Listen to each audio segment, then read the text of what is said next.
There's not going to be a President Donald Trump. That's not going to happen.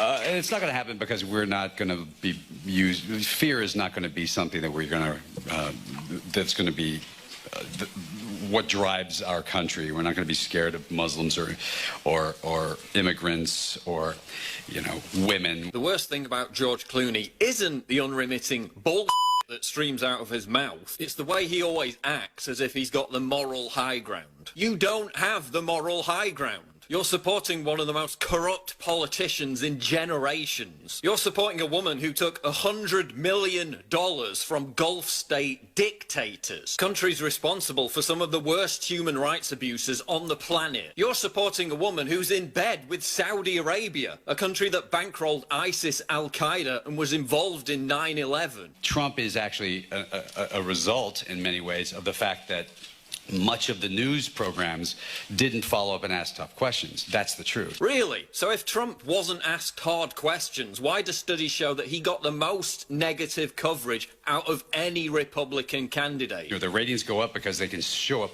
empty podiums saying Donald Trump is about to speak, you know, as opposed to taking those 30 seconds and saying, well, let's talk about refugees, which is the biggest crisis that's going on in the world right now. Okay, George, let's talk about the refugees, because it makes complete sense that you would throw your support behind Saudi Arabia's preferred candidate. You see, Clooney and the Saudis have a lot in common when it comes to refugees. They both whine and bitch about refugees all day long, while taking in precisely 0 refugees. Saudi Arabia has 100,000 air-conditioned tents with bathroom and kitchen facilities that can house 3 million people, sitting empty for most of the year. How many Syrian refugees have the Saudis taken in?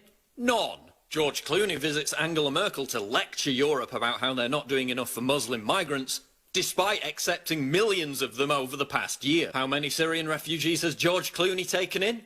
None. 0, nada, zilch. The guy's got 5 frigging mansions, 3 of which are in Europe. He's just bought another one in Britain for £10 million. Clooney and his wife have got room for a new swimming pool, a home cinema, a library, a steam room, a spa, a gym, a wine cellar, and 8 empty bedrooms. But no room for any refugees. So Clooney, when are you going to do your bit for the refugees you care so deeply about? Or is this just one long, tiresome exercise in virtue signalling? I wonder. How dare you lecture Germans about accepting more refugees from the comfort of your $100 million Lake Como villa, while people in villages like Sumte, with a population of little over 100, are inundated by 750 unassimilated Muslim migrants. We've lost the ability to get to and tell the truth and get to the facts. Seriously.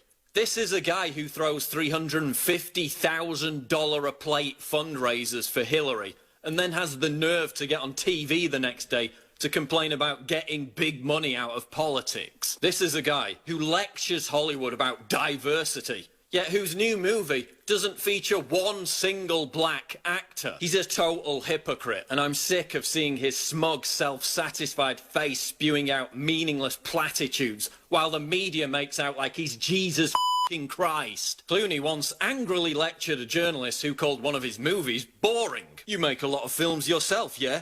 I'd like to see you make a film before you get to talk about it. What a jerk, said Clooney. Well, I'd like to see you listen to the parents of women and children raped by Muslim migrants in Europe before you get to talk about it. I'd like to see you house a single Syrian refugee in one of your numerous palatial mansions before implying that we're all racist for expressing concern about the millions of Muslim migrants pouring into Europe. George Clooney is a total prick.